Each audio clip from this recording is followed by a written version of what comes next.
Technique is critical in developing speed and acceleration.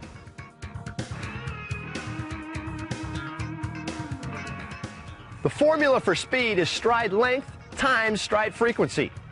We need to practice both skills in order to maximize our ability to generate better acceleration and faster speed.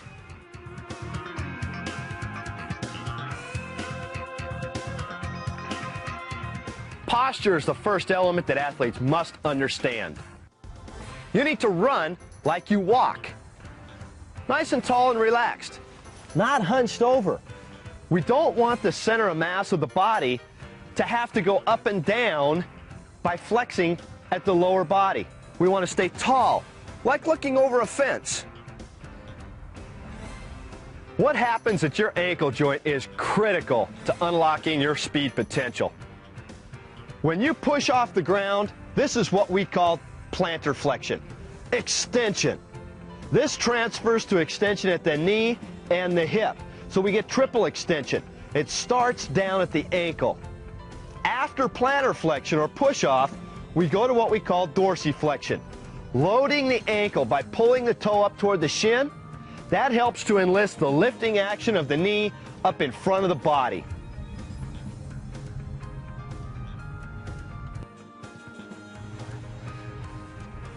The hip joint, I believe, is the area that will make you and break you. It's vitally important that you develop the hip so that it flexes to recover the leg in front of the body.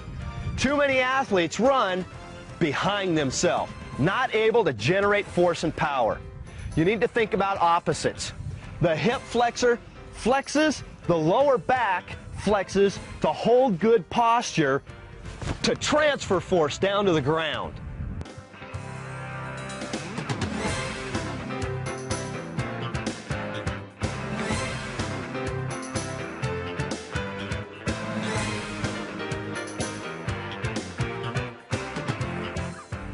The hip joint is also critical for recovery. What do we mean by recovery? Simply this. After push-off, recovery happens when the foot is off the ground. We don't want to recover back here behind the body. We want to recover by cycling the leg. The heel collapses, we shorten the lever, and then we come to a full loaded position in the front to step down to the ground. Half of movement is the up phase, though. The other half is back to the ground. Your arms are critical to unlocking speed.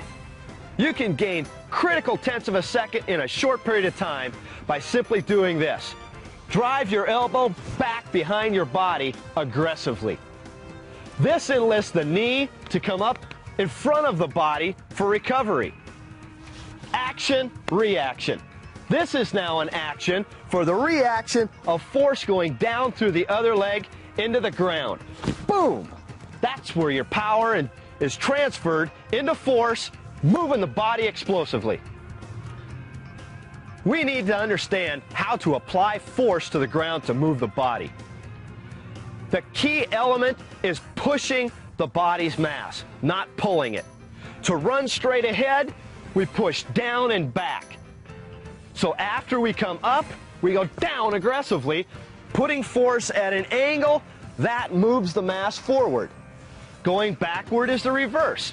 We push away, creating this angle that moves the mass backward. Laterally, it's the same principle. It doesn't change. We don't want to reach and pull. We want to push and drive the mass away from the direction we want to go.